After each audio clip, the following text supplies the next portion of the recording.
I'm going to talk today about serverless compute and security. Let's do a quick show of hands as people walk in. Who knows what serverless is? Who has a Lambda function working somewhere? All right. All right, one more. So now we're up to 4. All right, cool. Well, your guys are getting there. It'll come. I want to do a bunch of things. First of all, some housekeeping. A couple thank yous. First of all, thank you to OWASP, the organizers, for a great conference, letting me speak at it. Thank you to you guys for getting suckered into going to the wrong room and listening to me talk. I want to thank someone who's not here, one of the guys on my team, Tal Malamed, who is an OWASP guy and helped me a lot make this presentation hopefully make sense. And so shout out to him. He's not here, but somebody asks you, tell him I said thank you. A little bit about me, not more than maybe 20, 25 minutes with myself, and then we'll talk about serverless. I am the CTO of a small startup called Protego, based mainly in Jerusalem. That's where all the startups are, I know. And we're focused on serverless security. Before that, some of my friends here know I was in Cisco in Jerusalem for a few years, and NDS, and I think before that I was in diapers. All I do is security. I keep trying not to, and I keep ending up doing security. A little bit about Protego before I go forward. We're a serverless security company, which will make sense hopefully at the end of this presentation. I'm not really going to talk about what we do all that much, at least specifically, but if you're interested, at the end there's some links and resources, and feel free to corner me and find out and ask for a demo or whatever else. So agenda, housekeeping's done. What is serverless? We'll spend just a few minutes trying to make sure we're level set what we all mean by that, and those of you who don't know what it is hopefully won't be too confused. What is serverless security? Why do I claim serverless security is different than traditional application and cloud security? And what do we think serverless security includes? What do attacks look like? We'll talk a little bit about that, and I'll try to demonstrate an attack. And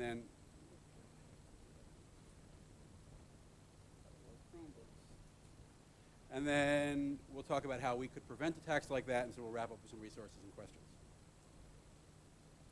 So what is serverless? People talk about it. Hopefully you've heard the buzzword. It's like blockchain, but cooler. Here's a slide I built. I actually stole it from somebody and then changed it, and then they stole it back from me and changed it, and I stole it back.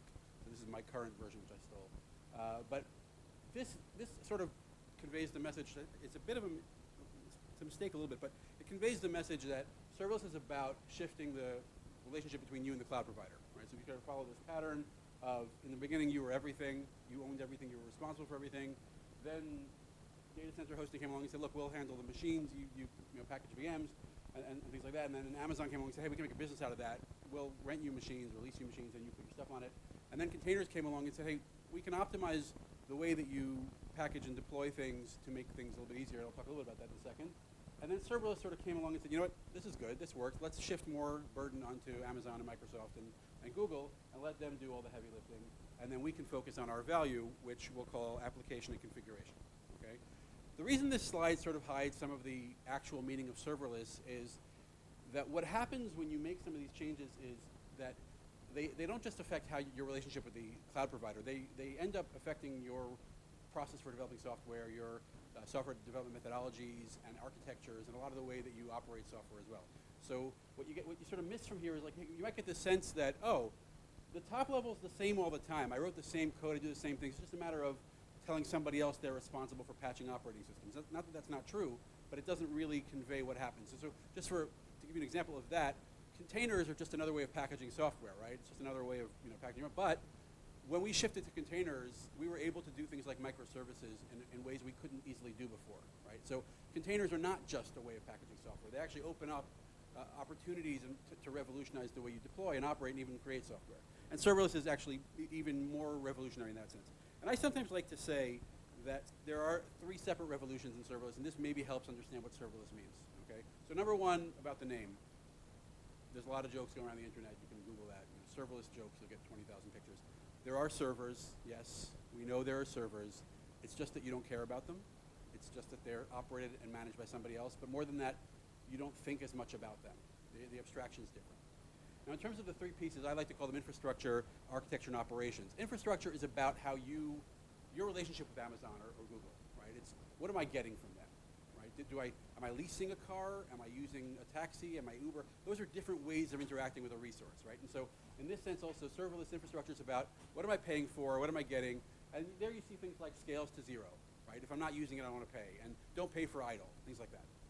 Serverless architecture is a much bigger shift than people, I think, anticipated.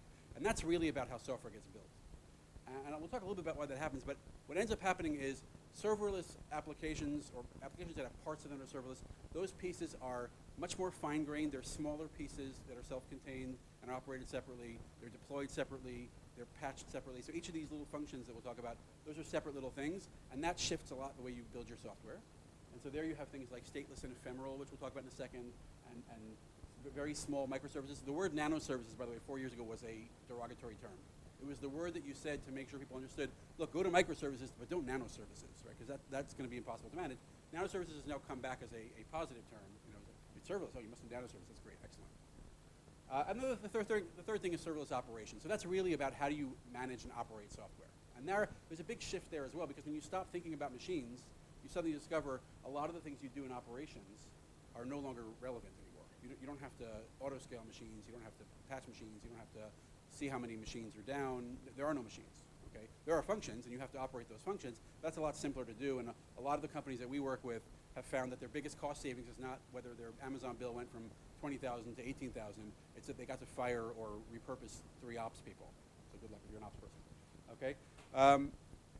And then just some of the terminology people use. So maybe so far I've told you what serverless means, but not what it does. So Amazon came out with something called Lambda about 3 years ago. I don't think anybody, including Amazon, fully appreciated what was going to happen when that came out. Lambda was just this little thing. They said, okay, we're going to give you the opportunity to build a little function, get an HTTP endpoint, automatically for it, and then just call it, and we'll scale it automatically for you. And people started using it for things like little background processing cron jobs. I want to go audit some database table and delete something, or whatever else it was.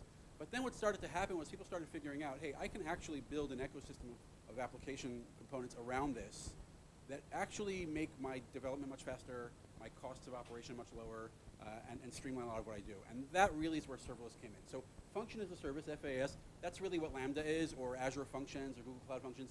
That's where you give your code to the cloud provider and say, hey, run this at some point. Okay? And there are events around that. So the event triggers are really important. Right? You don't run your code like a container all the time. You give Google a piece of code and say, hey, if someone makes this request, or if this thing happens, or every 5 minutes, call my function and do something. You've got other resources that are really serverless. If you ask Amazon, they tell you how much their revenue from serverless is. It's, of course, billions. But if you actually unpack that, most of it's S3, their storage system. So Amazon has redefined serverless to include S3 because they say, look, S3 is a storage system where you don't think about servers, you don't pay for machines, you pay for how many files you have or how much data you're storing, and for your operations. That's serverless. If you don't store anything, you pay for nothing. If you recover a lot of data, you pay a lot, right? So that's a serverless resource. Same for DynamoDB, although we can argue about whether that's really serverless, and lots of other resources Amazon has. So now if you think about the ecosystem of serverless, the compute piece is Lambda, but then there's lots of other pieces like databases and storage and API gateways and pipes and IoT and QTTs and things like that. Some of the competitors to Lambda, Azure Functions and Google Cloud Functions, and there are a bunch of others from like IBM that nobody cares about, stuff like that. There are also some private cloud on-prem versions of this that you can do from Red Hat and Pivotal.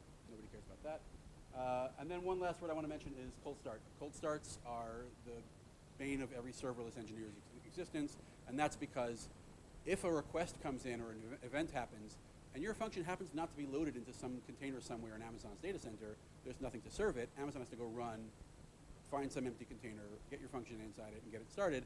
And that can take anywhere from a few milliseconds to 5 seconds, depending on what you do and how you write and where you go. And so that's really a big problem for a lot of serverless engineers is how do I create guaranteed low latency responses? And the answer is mostly you don't. If that's your use case, maybe it's not ready for you yet, but also maybe you can get close. All right. And then my favorite way to look at this, and this is not strictly speaking only about serverless, it's really all about cloud native, is you need to think about the cloud as a new operating system. Right? Stop thinking about the cloud as a place to rent or lease resources, and start thinking about it as an operating system on top of which you write software. Right? And like any good operating system, the goal of the operating system is to abstract the complexity of the underlying system from you and make it easy for you to write your software.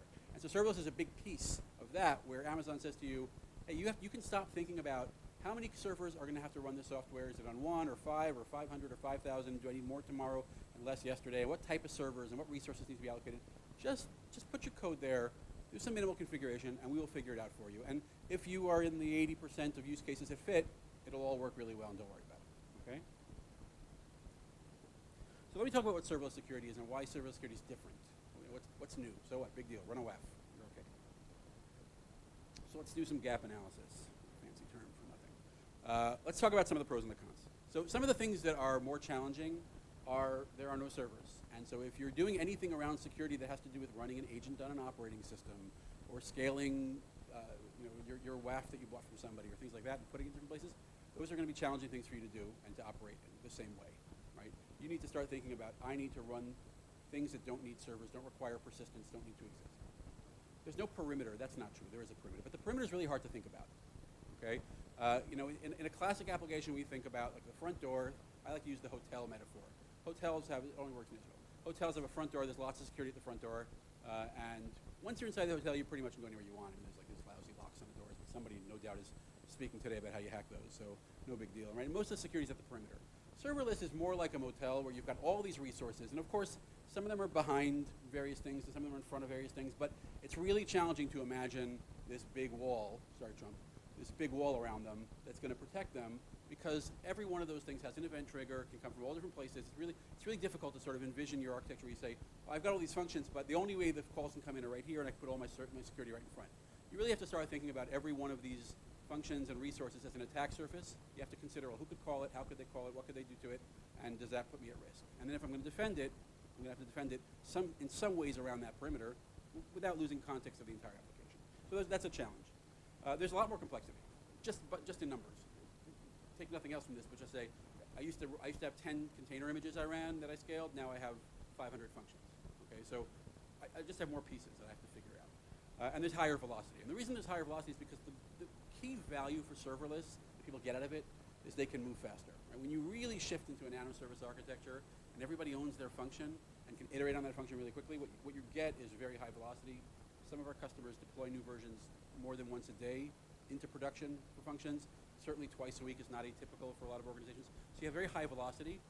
For security people, that's a challenge, right? Security people like to either be a gate, nothing goes out until I look at it kind of thing, which means I got to move faster in order to be the gate, or they want to be monitoring and fixing things on the fly as they sort of go out in front of them, and that's more challenging if things are moving faster.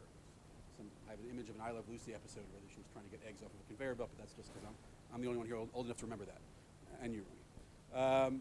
The pros of serverless, and there are a lot of pros of serverless, and actually don't tell anybody I said this, but my view is serverless applications will be far more secure than traditional applications were. They'll be harder to attack, but I didn't say that, because you got to buy my software.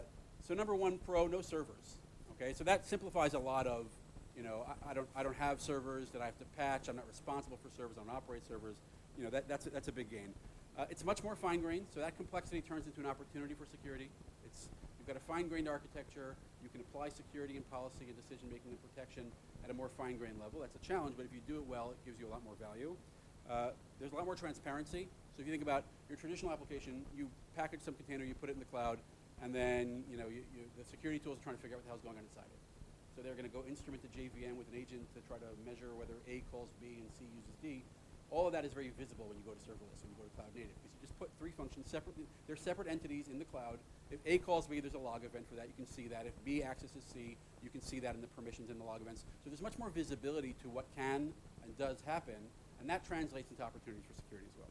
And I like to at least point out the value of ephemerality. So two words people use about serverless: stateless and ephemeral. Those are prerequisites for most things serverless in workloads for serverless. Stateless means your functions don't have any persistent memory they need, okay? And that's because of scalability, right? If I want to run as many copies of them as I want, as a cloud provider, I need to know I can spin up 1,000 of them or 1,000,000 of them. There's no affinity, no requests have to go back to the same ones. They're just these magical stateless beings. And ephemeral, meaning I can shut them down whenever I want, so they have no lifetime. They'll be alive for as long as I want them to be, typically for one or more, handling one or more events, but then they'll go away. And so for security, that means that you need to think about stateless and ephemeral security, but it also means you can start banking on the fact that things don't last that long.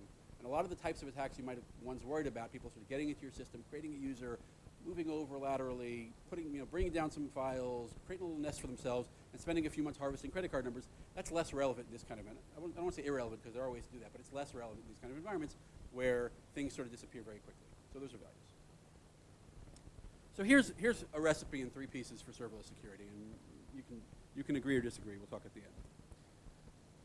Number one, I focused a lot on posture, security posture. Security posture is, are the things that I'm deploying to the cloud configured in a way that minimizes my risk? Okay, now security posture is always important. Let's talk a little bit about why. Good hygiene is less attack surface. The less you have, clean up old things, wire things the right way, take permissions away from things they don't need, run things for as short a period of time as you can, etc. All that is always valuable, but it's much more valuable in serverless. If you do the analysis, you think about it, when you clean up a serverless application, when you get its IAM permissions and roles right, when you configure its timeouts right, all that, you get a lot more value bang for your buck in a serverless application where each piece is just a small part of the application. It can have its own security envelope. So the fine-grained architecture gives you an advantage there, and the visibility also gives you an advantage there. There's much more, you have much more knowledge about what the application needs to do when it's all architected in the cloud and there's no guesswork to try to figure out what the developer's intent is. And the primary how, at least the way we see doing it, is automating the process of using code as the clues for where security needs to be. So understand automatically what the code is telling you about what the functions want to do, what resources can be accessed, should be accessed, shouldn't be accessed, et cetera, and turn that into a way to drive security posture. So just to give you a sense of the challenges there, the world's dumbest example, I apologize, and maybe you can't see in the back at all, but take my word for it, it's an example. Here's 4 lines of code I grabbed somewhere that literally just use S3 to access a file from a bucket. Okay, so I need one permission for that. I need to get object on a particular S3 object. So the simplest way that a lot of us would craft the permissions around this would look something like this. I want to use S3. I don't honestly know what actions I need because I can't go dig into the documentation to figure it out. I'm going to put a little asterisk, a wildcard there. It'll all work. And I'm not sure which resources I need, so that'll also work. And this will get things going. And honestly, the best of developers do this sometimes, and the worst of them do this all the time. Okay? Now, if you're a little bit better about security, you will try to figure out which resources and limit the resources that you need. Say, I don't need to access everything. I can specify that it's my bucket and only things in my bucket, et cetera. But if you were better about security, you'd notice, well, you only really need to get object. Okay? I can shrink this down to this function only needs to access get object. It can't put things into the table, into the bucket. It can't delete the bucket. It can't create new buckets. None of those things are necessary, and we can limit all those permissions. But that first and second iteration gave that function all those capabilities. Now, who cares? So here's the opportunity. Imagine you have 3 containers that contain a bunch of functions, each of them, and access all these different cloud resources. Okay? And imagine some bad guy, they're always red, who wants to get something inside your system. And I know this is the world's dumbest and most simplified example of how you attack a system. Please don't laugh at me yet, because it gets worse. But just in terms of what you want to do, I want to get to that little pile of gold. What am I going to do? I'm going to look for a way to get one of these containers to let me access that pile of gold. But if you notice from the arrows, 2 of the 3 containers can do that, which means any of the functions running around that your developers coded that have some vulnerability that they wrote, or from a third-party library they brought in, or just some misconfiguration that somebody did, are going to allow this guy to get at his gold. So he's got a lot of different ways, 9 different ways in this case, to get in to that prize. Now, take the same application, refactor it for serverless. So take your functions, pull them out, run them each as separate separate functions, and now look at the same scenario. And now there are 2 ways in, okay? Because there really are only 2 functions that need access to that resource. But when they lived inside a container, you could only give that container 1 set of permissions. But now you have the opportunity to craft 9 sets of permissions instead of 2, and that's going to go a long way. Of course, again, there is that challenge of how do I do that? How do I scale that? How to do that well? But assuming you figure out how to do that, or you find the right tools, that's going to shrink away a lot of your attack surface. And that sort of pattern repeats across all the different things that you can do in these kind of serverless cloud environments, where you can apply very, very fine-grained permissions, protections, configuration around each of these resources. Okay. Second part of the recipe is discover what you need to care about. And that's actually a big challenge in serverless. One of the biggest challenges in serverless people talk about is the sprawl.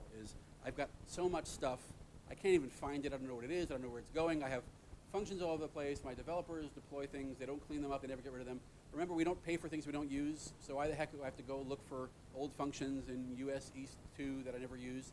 But all of that sprawl is part of your attack surface. All that sprawl is part of the way people can get into your system or do damage to your system.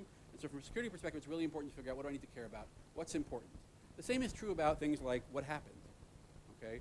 Serverless makes it, in some ways, challenging to understand what happened to your system because you no longer have a server to look at. You have disparate parts of a server that you can look at the logs for. And if you think about an attack will manifest itself across lots of pieces of your system. And you're going to have to collate all those signals and figure out what's part of this story. Did this happen? Did this not happen? What are all the data pieces that are relevant to it? And so that's challenging. There are some things that are your advantages in serverless. The baselining is really good, so the whole notion of I can tell good from bad by baselining, by understanding these are the things that are supposed to happen, then these are the things that aren't supposed to happen, I can see the difference. That gets easier in serverless because most functions are small and single purpose, so they do the same thing every time. And so if you start looking at how they operate, you get a really clear sense of, okay, this is what they're supposed to do, now I can use that to determine if something bad happened. But then, the second part of the challenge is, now that I have 10,000 pieces of data that point to an attack, how do I figure out if they're all part of the same attack or not? How do I figure out which attack that is? How do I make a story out of that? And that's actually something of a challenge. And the solution to that is really mostly using the data and the volumes of data to figure out how to classify those things. The third piece is the defense piece. So do posture really well, and I said you melted away, I don't know, 7/9 of your attack surface. Somebody do the math and figure that out. You still have to worry about people getting into your system. You still have to worry about attacks. And so there, because you lose the perimeter, you have to start thinking about how do I defend serverless resources and functions from within? Okay, what kind of defense can I put in at the perimeter of or around the functions so that they're protected, that will operate serverlessly, that will be stateless and ephemeral like serverless is, that I don't have to scale. Like imagine you say to yourself, I rebuilt my entire system for whatever, my sales operation in serverless. I got rid of most of my ops team because everything's really simple. I have very little downtime. I don't have these scaling problems when there are big sales going on. But I do have to have one team that continuously has to scale up and down all of my WAF and firewall stuff because that's all running on these VMs that I have to put in front of the system, right? So you lose a lot of the value and the speed that you get out of serverless if you have to do that. So you need to be looking at protections for your application that can scale the way that the rest of your environment's going to scale. All right. And just to illustrate that, I told you it gets dumber. That's your classic before application. It's got one way in. You're going to put your security at the perimeter. And then your serverless application is going to be much more fragmented. You're going to have to imagine different ways in. And you're going to start moving your security down towards the resources and functions. So forth. All right. So I chickened out. I apologize. I did not believe the live demo was going to work. And yesterday I made Tal record with me the video of the demo. So you'll excuse me for doing that. I know it's cowardly, but it's maybe the wiser thing to do. So let's talk about our Slack attack that we're going to do here. So here's our setup. We've got a Slack bot that is connected through an API gateway to a Lambda function and uses DynamoDB. Not a complicated application. It's literally one function. Every time I type something into the Slack bot, it goes out to the API gateway, hits the Lambda function. The Lambda function decides if it needs to look anything up in the database or give me back a response. It's not the world's most sophisticated Slack bot, I promise you. And we're going to have our little attacker who's going to use that Slack bot to try to inject things into the function, get it to do all sorts of malicious things. And he's going to use a server on the side to pull things out and see that everything's working. So let's start with step one. Let's validate the vulnerability. And imagine I'm typing on the keyboard. I could pound on the keyboard if it makes you guys feel better.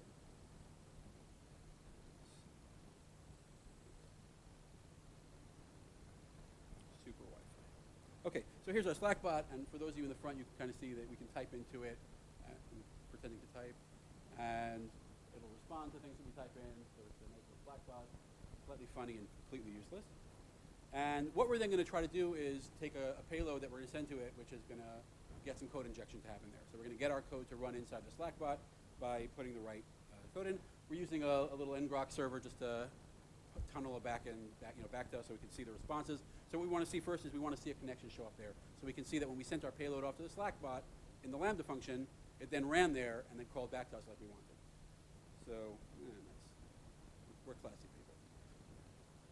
All right, so let's watch the attack. Where's my clock? All right. I'm just going to grab the name of the server, paste it in there. Slow. Okay, so there's our payload attack.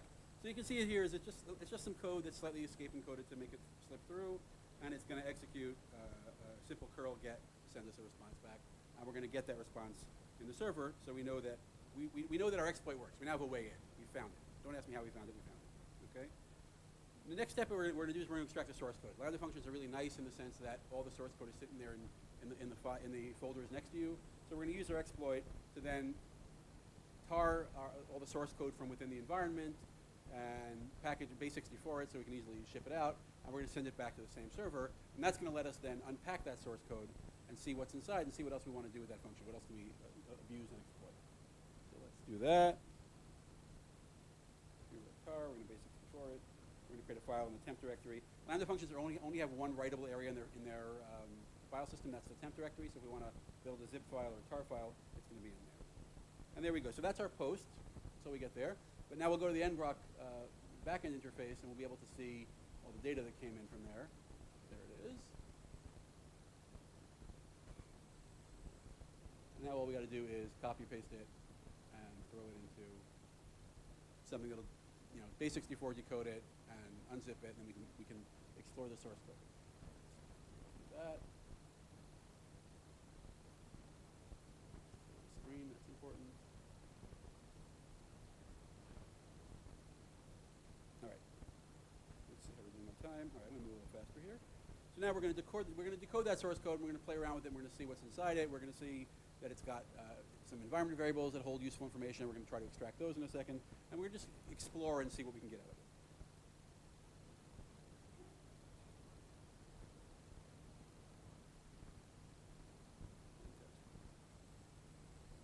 I would never remember all of them. Okay, so here's our source code.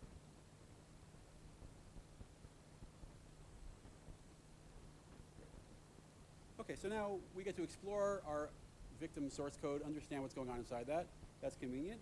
And our next thing to do is we're going to go steal some environment variables, because those are probably going to have some useful data for us to do. So let's just take an example of that, where now we're going to inject more code into the server, and that code is simply going to extract some of these keys and environment variables that are going to let us do further things. So let's throw one of those in.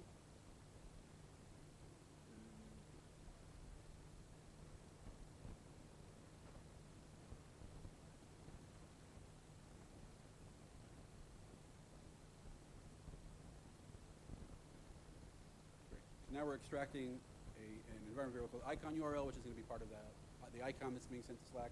And we can repeat this for all sorts of other URLs. Let's do it.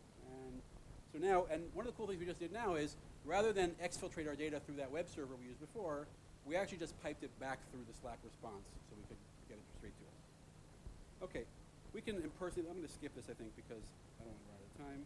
Let's steal some stuff. So now that we've looked at the source code and we've figured out what's going on, we stole some environment variables, let's use the fact that this function has access to DynamoDB and see if we can pull some data out of DynamoDB. So we'll go back to our source code, take a look at how it's using DynamoDB.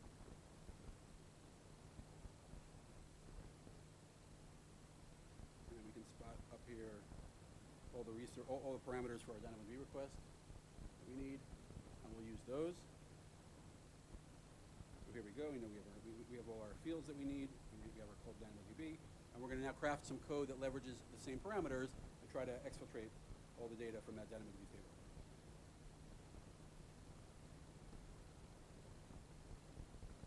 So here we go. We've got some code that's going to go to DynamoDB. Just put the right table name in, which is in the environment variable. And then we are good to go and pull it out. And we're going to just pull it back again through Slack. So the data is going to just come right back to here. So here you can see, great, we pulled out data from DynamoDB. So this is just an illustration of the fact that Lambda functions are obviously not impervious to the same kinds of application level attacks that other systems have, but that the way that we want to defend against those things is a little bit different. So let's talk a little bit about how security would help here. So let's talk first about posture. We talked about posture. Posture in this case means, let's first of all make sure that the permissions on this function like DynamoDB are limited to these specific things. Notice this function put an item in DynamoDB, but we did a get item to pull or a read to get something out of the database.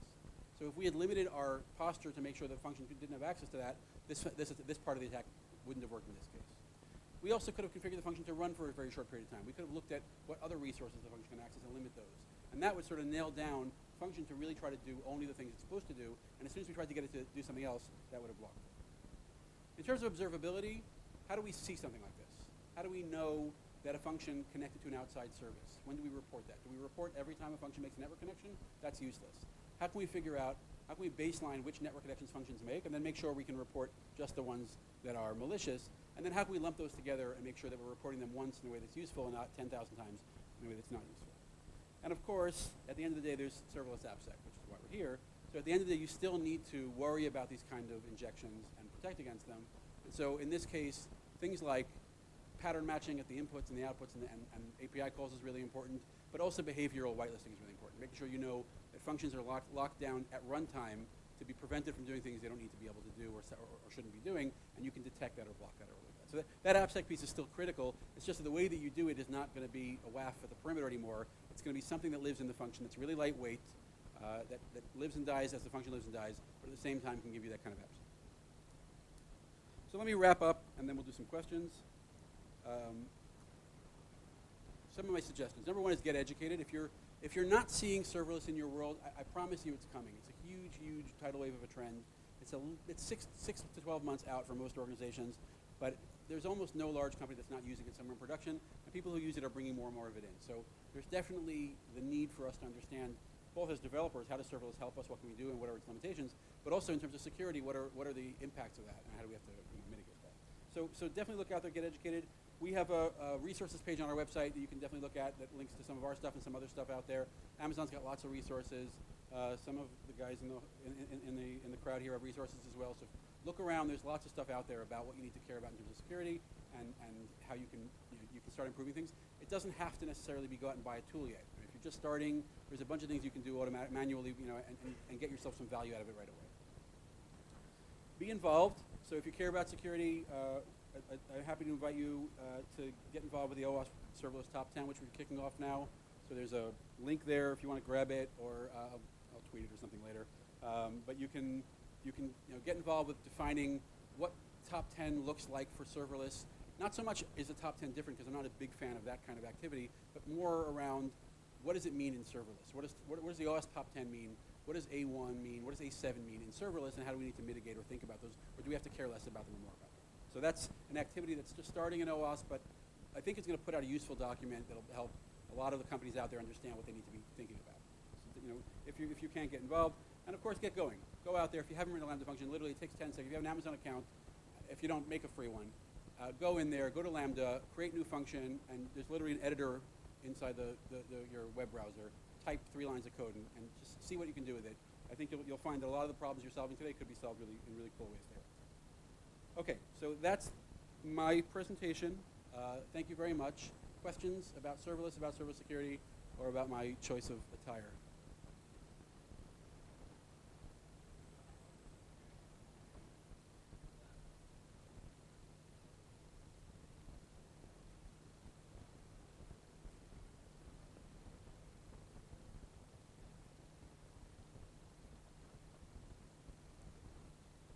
Yeah, so what I find is that it's really a question of who brings it into the organization, right? So I won't name a big 4-letter bank out of the UK, but they did an entire revision of their backend using serverless, which is maybe atypical, because they simply felt that they had an old system they needed to upgrade.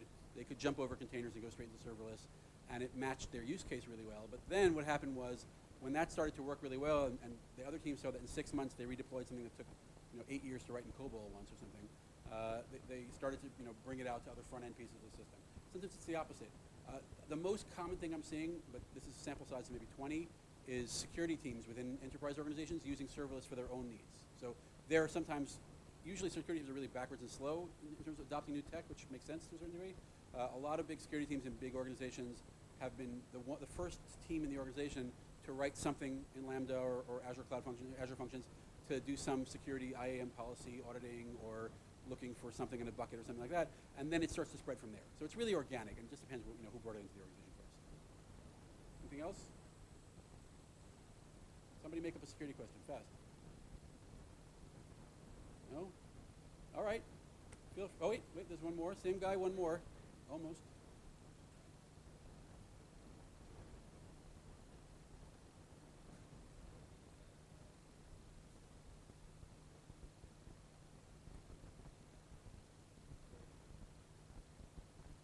So there's a lot of stuff in there. I mean, you might imagine it's a serverless function. It has to run some Node or Python code. It should be a very narrow, small container.